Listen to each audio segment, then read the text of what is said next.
हाथ बहुत सदा हुआ है आपका। लगता है ये खेल अच्छा खेल लेते हैं आप। मैं हर खेल अच्छा खेल लेता हूं। बहुत यकीन है आपको अपने ऊपर। जो अपने ऊपर यकीन नहीं करते, लोग उन पर यकीन नहीं करते। अब तुम बताओ। चोर के पास से जो बैग मिला है, मिसिंग लिस्ट के मुताबिक उसमें जो जो था सब है। आप चेक कर लीजिए। मैं उस चोर के बारे में जानना चाहता हूं जिसने राणा के घर में घुसने की हिम्मत की। सामान के बारे में तो कह चुका हूं, आपस में बांट लेना। खैरात बांटने का इतना ही शौक है तो इस शहर में बहुत सारे अनाथालय हैं। पते मैं बता दूंगा। रहा सवाल चोर का, तो एक छोटा मोटा चोर था, मौका मिलते ही हाथ साफ कर गया। कभी कभी अपने ऊपर ज्यादा यकीन करने से अच्छा खिलाड़ी भी मात खा जाता है। आप सामान चेक कर लीजिए। पांचाल। Yes sir. तुम्हारा तेवर देखकर लगता है कि बैग में सब कुछ मौजूद है। सच पूछिए तो एक आध चीज ज्यादा ही है जिसे आप लिखवाना भूल गए थे। बुलेट? जी हाँ, ये बुलेट बाकी चीजों के साथ मिली आपके बैग में। लीजिए और याद रखा कीजिए कि आपने कहा क्या रखा है। बड़े लोग ऐसी छोटी छोटी चीजों को कहां याद रखते हैं। वैसे ये बुलेट मेरी नहीं है। मुझे बुलेट की जरूरत नहीं पड़ती। तुम ही रख लो, तुम्हारे काम आएगी। Well done. Thank you.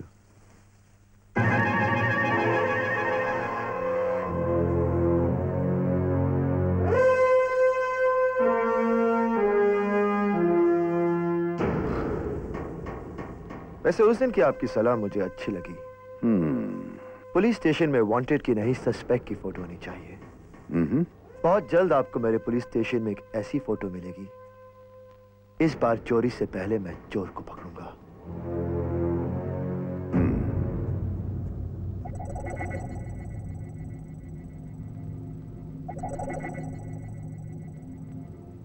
पंद्रह तारीख तक सारे लड़के शहर में आ जाएंगे। इसके बाद उन्हें बाकी शहरों में भेजने का इंतजाम आपको करना होगा। लेकिन राणा साहब, हर स्टेट के बॉर्डर की सिक्योरिटी बढ़ा दी गई है। इस बात की फिक्र मत करो, मैं सारे बंदोबस्त कर दूंगा। आप लोग ऑपरेशन की तैयारी कीजिए। Good luck.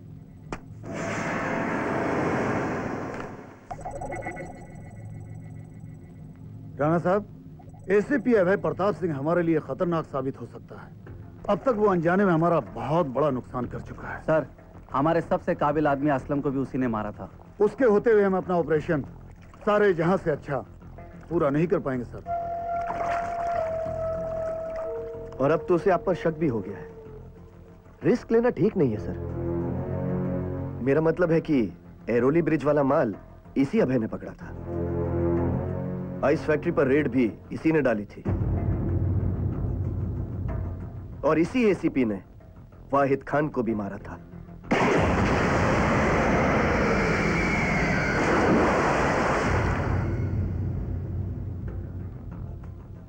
सर, हमने उसके बारे में सारे डिटेल्स जान लिए हैं। कमिश्नर अवधेश प्रताप सिंह का बेटा है। ऑनेस्ट तो है ही, पर काफी जिद्दी, मूडी और सन की ऑफिसर है। मुजरिम के ऑफिशियली कंफर्म होने के बाद उसका सिर्फ एक ही उसूल है, no FIR, no arrest, no talk. फैसला ऑन द स्पॉट। तेवर तीखे हैं, लेकिन तनी हुई गर्दन और तने हुए सीने को झुकाने का मजा ही कुछ और है। राणा साहब, हमारा कोई भी बढ़ता हुआ कदम उसके शक को और बढ़ा सकता है। पर यह मत भूलो कि लोग जहां पर सोचना बंद कर देते हैं, मैं वहां से सोचना शुरू करता हूं। तो पुलिस प्रोटेक्शन चाहिए आपको? ये अचानक पुलिस वालों पर भरोसा कैसे हो गया आपको?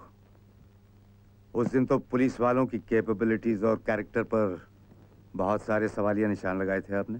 जी हाँ, पहले मैं सोचता था कि पुलिस डिपार्टमेंट और पुलिस अफसर अपनी जिम्मेदारियों को ठीक तरह से नहीं निभा सकते, लेकिन एसीपी अभय प्रताप सिंह ने मेरी राय बदल दी है। उन्होंने मुझे बहुत इंप्रेस किया है। उनकी तेजी, उनका जुनून, उनका जोश तारीफ के काबिल है। इसलिए मैं चाहूंगा कि मेरी सिक्योरिटी की जिम्मेदारी आप उन्हें दें। अगर कोई प्रॉब्लम ना हो तो। नहीं नहीं, कोई प्रॉब्लम नहीं है। अभय हमारे डिपार्टमेंट के चंद काबिल ऑफिसर्स में से एक है, और ऐसे ऑफिसर्स को हम आमतौर पर इस तरह की ड्यूटी पर नहीं लगाया करते। लेकिन क्योंकि उसने आपकी राय बदल दी है, इसलिए उसी को मैं आपके साथ रखूंगा। बैठिए। अभय को भेजना। अभय के साथ रहकर आपको पुलिस वालों की असली ताकत का भी पता चल जाएगा। मैं I come in sir? Come in. Yes sir. Abhay, Rana साहब आपकी बहुत तारीफ कर रहे हैं। वैसे अभी इन्होंने मुझे पूरी तरह जाना ही कहा है। जानने पहचानने का सिलसिला शुरू करने के लिए ही तो मैंने कमिश्नर साहब से आपके लिए खास दरख्वास्त की है। हाँ अभय, इन्हें पुलिस प्रोटेक्शन चाहिए। कल से तुम इनके साथ रहोगे। कल से क्यों सर? आज से, बल्कि अभी से मैं इनके साथ रहता हूं। वैसे भी ऐसे लोगों को छोड़ना नहीं चाहिए। मेरा मतलब अकेले नहीं छोड़ना चाहिए सर। आइए। Good. Thank you commissioner. Okay mister Rana, good luck. No FIR, no arrest, no talk, फैसला ऑन द स्पॉट। अच्छा सिद्धांत है, पर तुम शायद ये नहीं जानते कि लोग जहां पर सोचना बंद कर देते हैं, मैं वहां से सोचना शुरू करता हूं। मुझे ज्यादा ऊंचे उड़ने वाले परिंदे अच्छे नहीं लगते।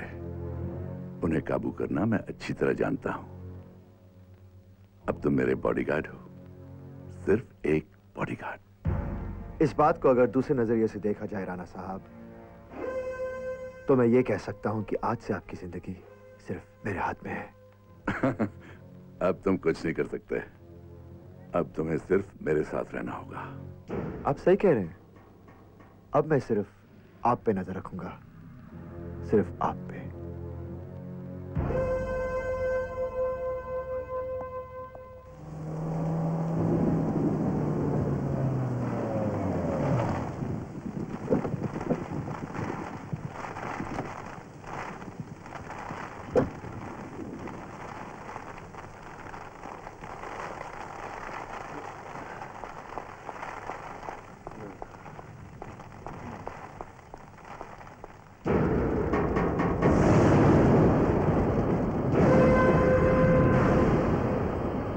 आओ चौधरी आओ, डरो मत। ये हमारा ही आदमी है। हमारी सिक्योरिटी की जिम्मेदारी अब इन्हीं के ऊपर है। वैसे भी ज्यादातर पुलिस वाले बड़े लोगों के बॉडीगार्ड ही होते हैं। यूं तो ये सिर्फ 15 दिनों के लिए यहाँ आए थे, लेकिन अब तो सारी जिंदगी मेरा बॉडीगार्ड बनकर ही रहना पड़ेगा। आओ चौधरी आओ। ACP अभय प्रताप सिंह। सरकारी नौकरी करते हो तो सिर्फ तनख्वाह मिलती है। मन से काम करोगे तो मैं तुम्हें बख्शीश दूंगा, जैसे मैं अपने सारे वॉचमैन को देता हूं।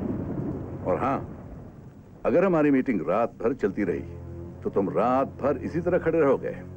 होशियार। Very good.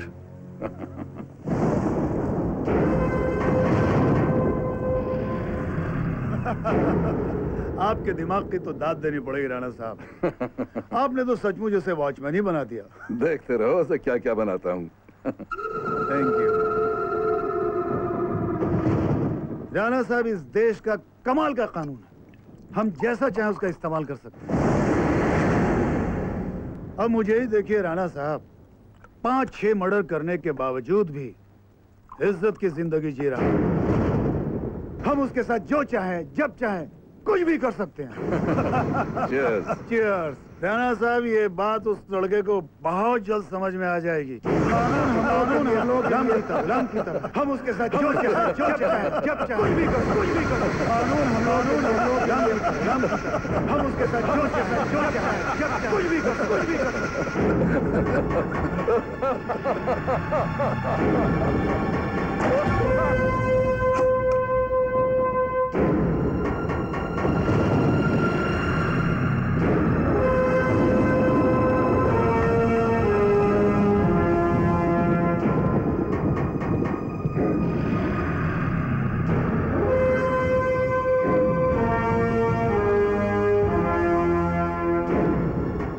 बॉडीगार्ड।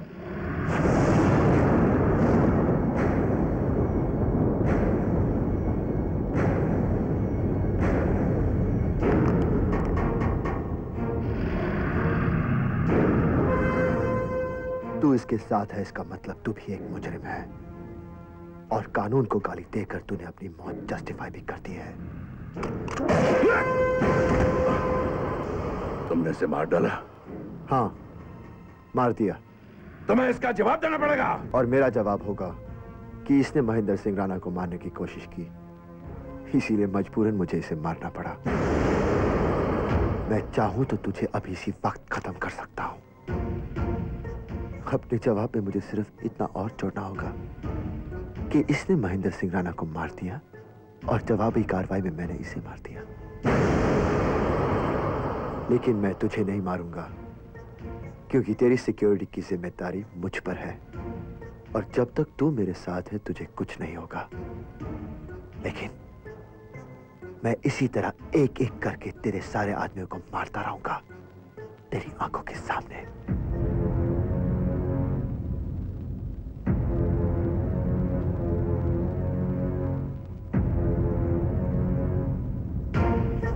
क्या कहा था तुमने राणा? जिंदगी भर अपना बॉडीगार्ड बना के रखोगे? मैं तैयार हूं, तुम सोच लो, क्योंकि लोग जहां पर सोचना बंद कर देते हैं तुम वहां से सोचना शुरू करते हो ना।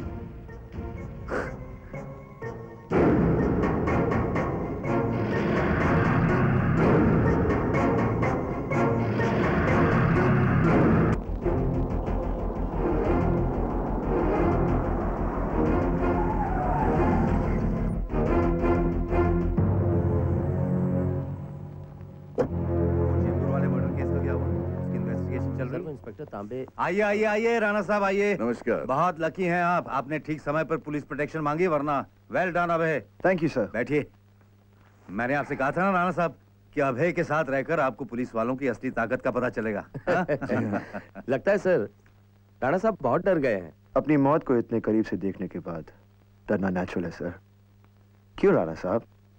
हाँ नहीं, वो एक्चुअली अब डरने की कोई बात नहीं है, खतरा टल चुका है। Now you can relax. वैसे वो था कौन? वो पता नहीं, अचानक मेरे कमरे में घुस गया और और इन पर रिवॉल्वर तान ली सर। मैं जरा सा चूक गया होता तो इनका खेल खत्म था, लेकिन जब तक मैं हूं तब तक आपके खेल को खत्म नहीं होने दूंगा। आपको किसी पे डाउट है राणा साहब? दरअसल कमिश्नर साहब, बात यह है कि अरे रुक क्यों गए? बोलिए ना राणा साहब, बोलिए। हाँ हाँ बताइए। मैं आपसे यह कहने आया था कि मुझे अब पुलिस प्रोटेक्शन की कोई जरूरत नहीं है। What? ये आप क्या कह रहे हैं राणा साहब? आप तो मुझे अपने साथ जिंदगी भर रखने वाले थे, और आपने ये भी कहा था कि मैं मन लगा के काम करूंगा तो आप मुझे बख्शिश भी देंगे। लेकिन आप तो मुझे हटा रहे हैं राणा साहब। वो तो है, लेकिन मुझे लगता है कि पुलिस प्रोटेक्शन लेने की वजह से ही मुझ पर हमला हुआ था, इसलिए मैं नहीं चाहूंगा कि मेरे साथ कोई पुलिस अफसर रहे। आप ये प्रोटेक्शन विड्रॉ कर लीजिए प्लीज। देखिए हमला दोबारा भी हो सकता है। मैं होशियार रहूंगा, but I don't want any police protection. जैसे आप चाहें, आपकी मर्जी है, it's your life. Thanks commissioner, अब मैं इजाजत चाहूंगा। Best of luck. Thank you. Rana साहब, मैं आपसे दूर रहकर भी आपके पास रहूंगा। Don't worry.